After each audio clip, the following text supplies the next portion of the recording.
नमस्कार, मैं खुशी और आप देख रहे हैं एसपी न्यूज। आइए नजर डालते हैं आज की बड़ी खबर पर। अमित शाह का महाराष्ट्र दौरा और भाजपा गठबंधन में बन गई सीटों पर बात।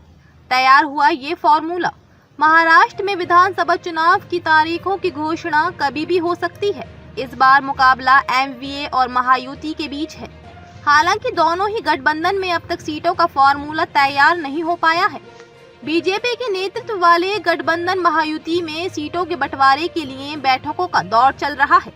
माना जा रहा है कि अमित शाह के दौर के दौरान इस पर मोहर लग जाएगी। केंद्रीय गृह मंत्री अमित शाह 2 दिन के महाराष्ट्र दौरे पर हैं। विधानसभा चुनाव की तारीख की घोषणा से पहले उनका ये दौरा महत्वपूर्ण माना जा रहा है।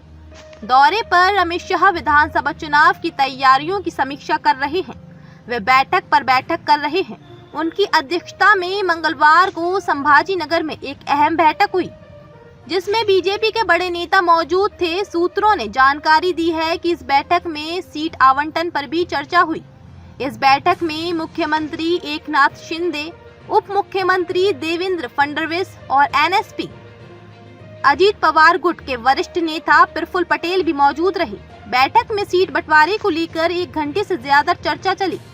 सूत्रों के मुताबिक इस बैठक में बीजेपी को 155 से 160 सीटें, शिंदे गुट को 80 से 85 सीटें, अजित पवार गुट को 55 से 60 सीटें देने पर विचार किया गया है।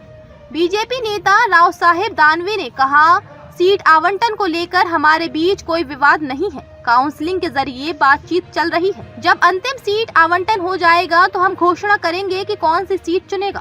बैठक में पूर्व केंद्रीय मंत्री राव साहब दानवे भी मौजूद थे। उन्होंने कहा कि अमित शाह का दौरा विधानसभा चुनाव से पहले आयोजित किया गया है। ये विधानसभा की तैयारी के लिए एक दिशा निर्देश है। हमने अमित शाह को विश्वास दिलाया है कि कार्यकर्ताओं का उत्साह देखकर आने वाले चुनाव में बीजेपी जरूर जीतेगी। महाराष्ट्र में लगाए गए बाहरी नेताओं में वरिष्ठ बीजेपी नेता और मध्य प्रदेश कैबिनेट मंत्री कैलाश विजयवर्गीय को नागपुर, तो एमपी के कैबिनेट मंत्री प्रहलाद पटेल को यवतमाल और वर्धा जिले का काम दिया गया है। एमपी के तीसरे वरिष्ठ बीजेपी नेता नरोत्तम मिश्रा को महाराष्ट्र के भंडारा और गोंदिया जिले का काम दिया गया है।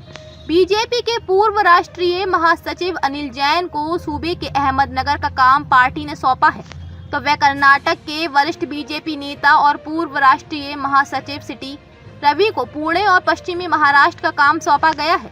गौरतलब है कि महाराष्ट्र में बीजेपी ने मध्य प्रदेश विधानसभा चुनाव की जिताऊ जोड़ी चुनाव प्रभारी भूपेंद्र यादव और अश्वनी वैष्णव पहले से ही काम पर लग चुके हैं। भूपेंद्र यादव महाराष्ट्र प्रवास पर ज्यादा समय रहते हैं और पार्टी की रणनीति को धार देने में लगे हैं।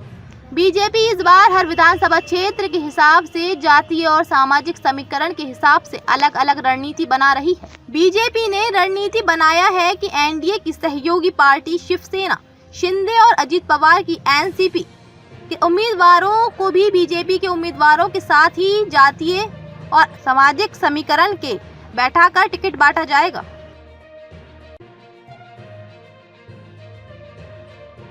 खबरों में अब तक के लिए बस इतना ही। फिर होगी आपसे मुलाकात ऐसी एक और बड़ी खबर के साथ। अब तक के लिए नमस्कार और देखते रहिए एसपी न्यूज।